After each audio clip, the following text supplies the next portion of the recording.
Money measurement principal यानी कि मुद्रा मापन का सिद्धांत।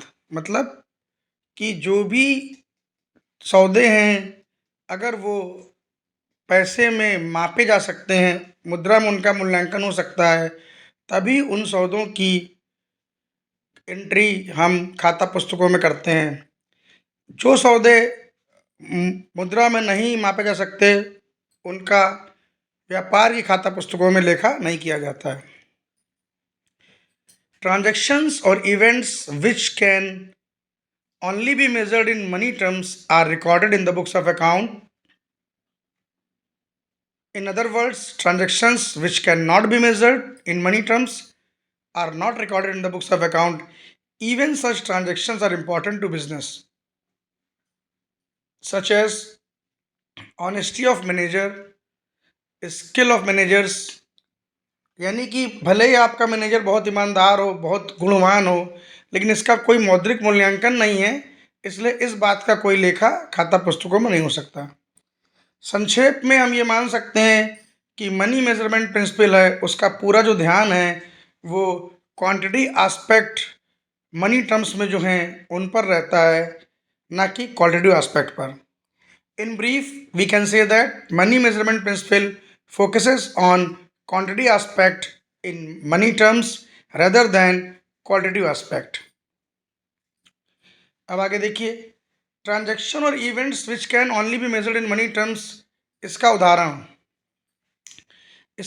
ये हो सकता है कि राम ने श्याम से 100 कारें परचेस करने का ऑर्डर प्लेस किया और एक कार की कीमत 5 लाख रुपए है, और राम ने एडवांस में 50 लाख रुपए श्याम को पे कर दिए।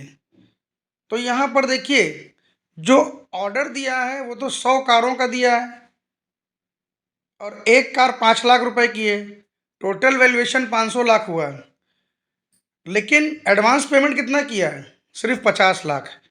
तो यहाँ पे एडवांस पेमेंट की एंट्री 50 लाख से हो जाएगी, क्योंकि राम पेमेंट कर रहे हैं तो वो एडवांस पे कर रहे हैं श्याम को, है ना।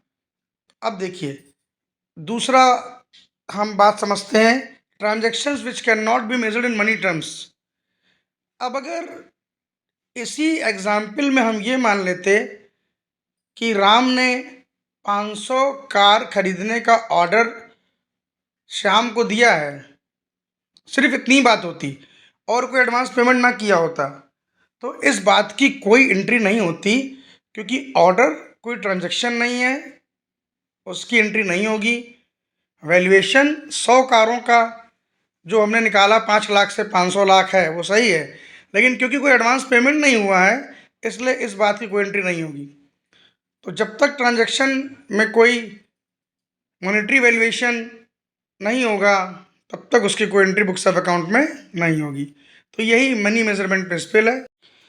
आगे देखते हैं, transactions which can not be measured in money terms. इसका एग्जाम्पल लेते हैं। देखिए, जो सौदे मनी टर्म्स में हम मेज़र नहीं कर सकते हैं, उनके लिए हम कोई एंट्री बुक्स में पास नहीं करते हैं। अब जो एग्जाम्पल हमने अभी समझा था, उसमें क्या था कि राम ने ऑर्डर प्लेस किया था 100 कार का, 5 लाख की एक कार थी, 500 लाख टोटल वैल्यू थी और 50 लाख का एडवांस दिया था, तो उस एडवांस की एंट्री हो गई थी। अब अगर उसी उदाहरण को थोड़ा मॉडिफाई करें, अब अगर ये हो जाए कि if Ram places only a purchase order to Shyam for 100 cars at the value of rupees 5 lakh per car and he does not pay any advance to Shyam against this purchase order। अब अगर देखिए, राम केवल 100 कारों का ऑर्डर श्याम को दे देते खरीदने के लिए, जो कि 5 लाख की एक कार थी, और कोई भी एडवांस अमाउंट श्याम को नहीं देते इस परचेज ऑर्डर के अगेंस्ट में, तो कोई भी एंट्री पास नहीं होगी। क्यों?